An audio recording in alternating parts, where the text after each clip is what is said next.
आपका शुभ नाम? मेरा नाम सिद्धार्थ गौतम है।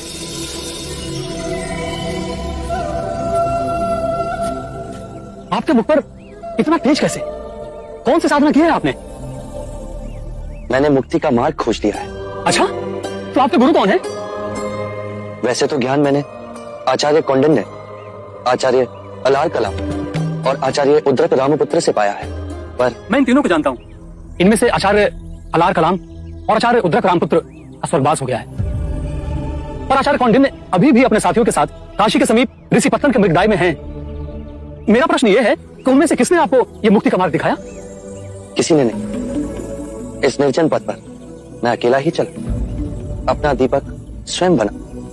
कह सकते हो मेरा कोई गुरु नहीं। आप असत्य कह रहे हैं। बिना गुरु ज्ञान नहीं मिलता। आप अपने गुरु से उनका श्रेय छीन रहे हैं। परम सत्य की खोज तो अकेले ही होती है और उसका अनुभव स्वयं को ही करना होता है, और जो मिलता है वो इतना सरल और शुभ सत्य है। इसी क्षण मुक्ति है, इसी क्षण मोक्ष है।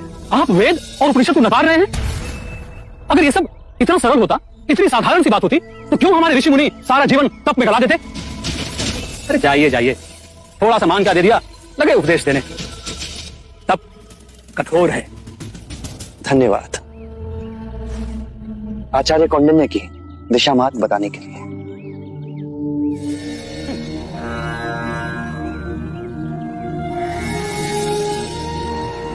गुरुदेव, ध्यान खंडित क्यों होता है? बताइएगा। ध्यान को एकत्रित करो।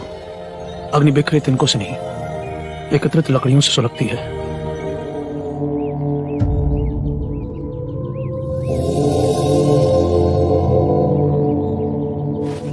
ऐसी आभा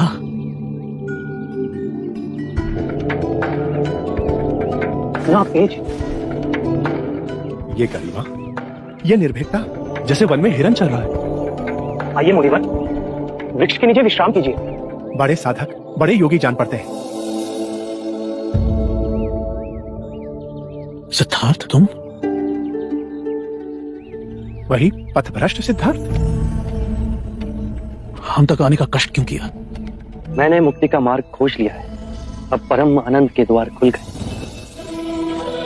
अब यह निधि सबकी है। इससे मुझे सारे निद्रा में बेहोश लोगों को जगाना है, चैतन्य करना है। जिसने तपस्या छोड़ दी हो, उसे परम ज्ञान उपलब्ध हुआ, अन्न खाया, सामान्य लोगों की संगति की। मैंने आपसे कहा था मैं वो घास का तिनका अवश्य बनूं। मैं संपूर्ण संसार में समग्र हो गया। सब पूर्ण अद्वैत है, सुंदर है, शुभ है, सरल है। अब मैं सिद्धार्थ नहीं गुरु है। आप मुझे अपनी अलौकिक दृष्टि से देखिए।